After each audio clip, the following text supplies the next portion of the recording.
दिल्ली के लाल किले के पास हुए धमाके में हर बीतते मिनट के साथ एक से बढ़कर एक खुलासे हो रहे हैं। सबसे अहम खुलासा ये कि जिस i20 कार को लेकर आतंक का डॉक्टर उमर दिल्ली के लाल किले के पास पहुंचा, उस कार में 80 किलो विस्फोटक रखा था। खुलासा यह भी हुआ है कि धमकी वाली i20 कार सीएनजी फिटेड थी।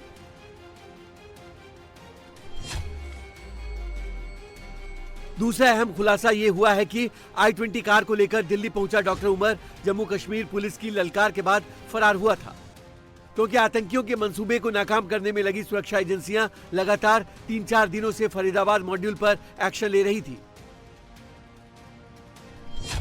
सोमवार को डॉक्टर अदील समेत 3 डॉक्टर देश के अलग अलग हिस्से से गिरफ्तार हो चुके थे, जिसके बाद उमर फरार चल रहा था। इसी बीच 10 नवंबर को शाम 6:10 पर Jammu Kashmir police social media पर पोस्ट करती है, जिसमें लिखा है, तुम भाग सकते हो लेकिन छिप नहीं सकते। ये ठीक उसी वक्त का पोस्ट है जब उमर i20 कार के साथ लाल किले के पास पार्किंग में था और अपने आका के ऑर्डर का इंतजार कर रहा था।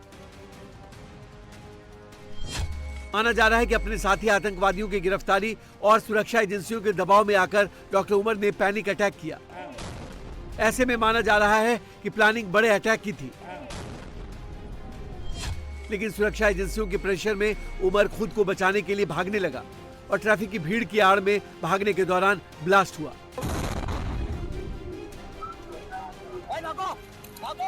और उमर मारा गया, क्योंकि खुलासा यह भी हुआ है कि धमाके में किसी डेटोनेटर या टाइमर का इस्तेमाल नहीं किया गया।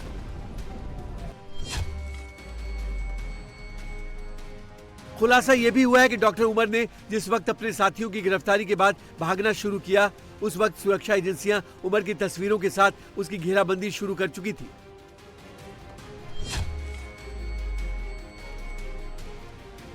डॉक्टर उमर और उसके साथी आतंकियों के नेटवर्क का खुलासा 19 अक्टूबर को श्रीनगर के नौगाम से हो चुका था।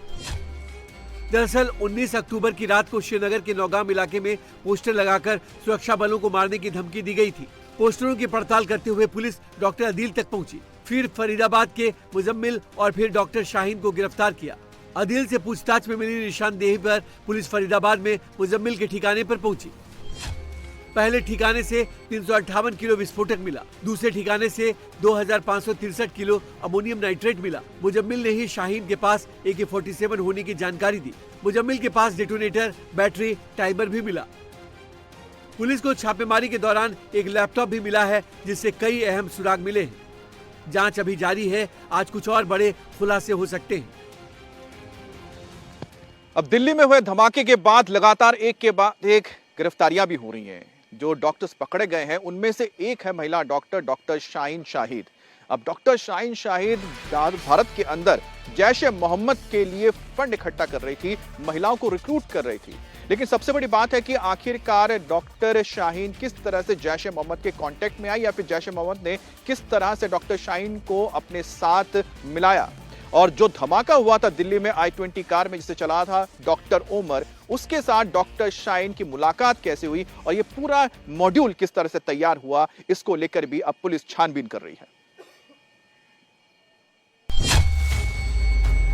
ये डॉक्टर खतरनाक आतंकी है, जिसे दिल्ली के लाल किला पर हुए कार ब्लास्ट मामले में गिरफ्तार किया गया है। 8 डॉक्टर्स की टेरर गैंग के खुलासे में सबसे ज्यादा चौंकाने वाला खुलासा ये लेडी डॉक्टर है। इसका नाम है डॉक्टर शाहीना सईद। इसके पास MBBS और MD की डिग्री है, लेकिन इसका पेशा डॉक्टरी का नहीं था।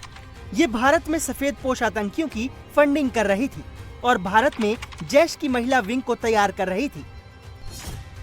शाहीन सईद लखनऊ के लालबाग इलाके की रहने वाली है, जिसने प्रयागराज के मेडिकल कॉलेज से पढ़ाई करने के बाद पहले लखनऊ के अल फलाह हॉस्पिटल में प्रैक्टिस शुरू की और इसके बाद वो कानपुर के गणेश शंकर विद्यार्थी मेमोरियल कॉलेज में पढ़ने लगी। पिछले कुछ सालों में शाहीन फरीदाबाद के अल फलाह मेडिकल कॉलेज में पढ़ा रही थी। ये कार डॉक्टर शाहीन सईद की थी। सिक्योरिटी एजेंसीज का कहना है कि डॉक्टर शाहीन सईद भी जैश-ए-मोहम्मद से जुड़ी है। आतंकी मसूद अजहर ने जैश-ए-मोहम्मद के अंदर महिलाओं की एक विंग बना रखी है, जिसका नाम जमात-उल-मोमिनात है। डॉक्टर शाहीन को महिलाओं की विंग तैयार करने की जिम्मेदारी दी गई थी। इसकी कमान मसूद अजहर की बहन सादिया अजहर के हाथ में है। हालांकि शाहीन का परिवार इन आरोपों को गलत बता रहा है। ये डॉक्टर शाहीन जो है असिस्टेंट प्रोफेसर होगी। कहाँ पे? मेडिकल कॉलेज हरियाणा में या दिल्ली में है इस अच्छा, वक्त हरियाणा में कब से? ये मेरा ख्याल 2-2.5 साल हो गए। लखनऊ में कानपुर में वो जो मेडिकल कॉलेज कानपुर का है उसमें रह चुकी हैं। हमें कुछ नहीं पता है। आखिरी बात हमारी मेरा कभी 1.25 साल हो गई फरीदा- ये इसके बारे में हमें कुछ भी नहीं पता है कि किसके मतलब किससे क्या रिलेशन है, किससे दोस्ती है, ये हमें कुछ नहीं पता है। हम इसके बारे में कुछ नहीं कह सकते हैं। हमें यकीनी पहले भाई यकीनी जब नहीं हो रहा है हमको भाई कि मेरी बेटी ऐसी होगी। शाहीन को जब पुलिस ने पकड़ा तो उसकी कार से AK-47 राइफल, जिंदा कारतूस और 2 खतरनाक डिवाइस मिले। जांच एजेंसियों के मुताबिक शाहीन मुजम्मिल की गर्लफ्रेंड थी और उसकी मदद करती थी।